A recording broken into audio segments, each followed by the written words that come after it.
Le Niger, qui est actuellement confronté à des défis persistants tels que la corruption, l'insécurité et l'exclusion financière, dispose d'un atout majeur pour initier une transformation profonde. La forte pénétration du téléphone mobile, utilisé par plus de 65% de la population.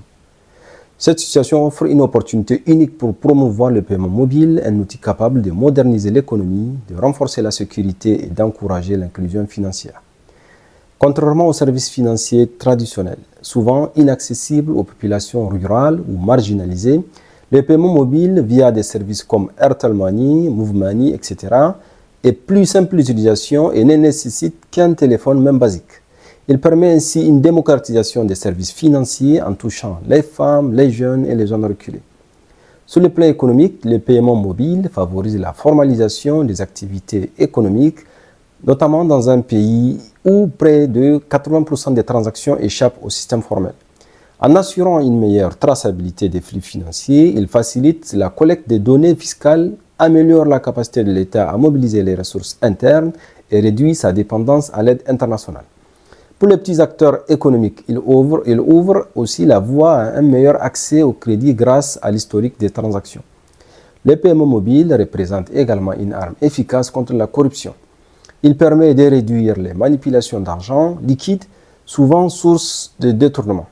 Les transferts de fonds gouvernementaux ou ceux des ONG peuvent être directement envoyés sur les téléphones des bénéficiaires, contournant les intermédiaires et les pertes. En l'intégrant dans les paiements publics tels que le salaire, les subventions, les marchés publics, l'État renforce sa transparence et la confiance des citoyens.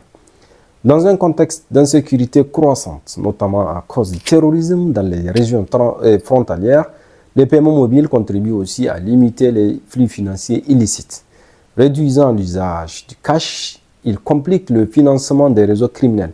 Avec un bon encadrement juridique et une coopération entre les autorités et les opérateurs télécoms, ce système pourrait permettre de mieux surveiller les mouvements suspects. Pour les citoyens, le paiement mobile améliore la sécurité et la commodité des transactions. Il élimine les risques liés au transport d'argent liquide et réduit les coûts liés au déplacement pour effectuer les paiements.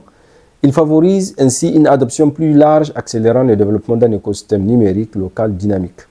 Enfin, le paiement mobile est un catalyseur du développement local. Il génère des emplois, stimule l'innovation technologique, encourage la création de petites entreprises et favorise l'autonomisation des femmes et des jeunes.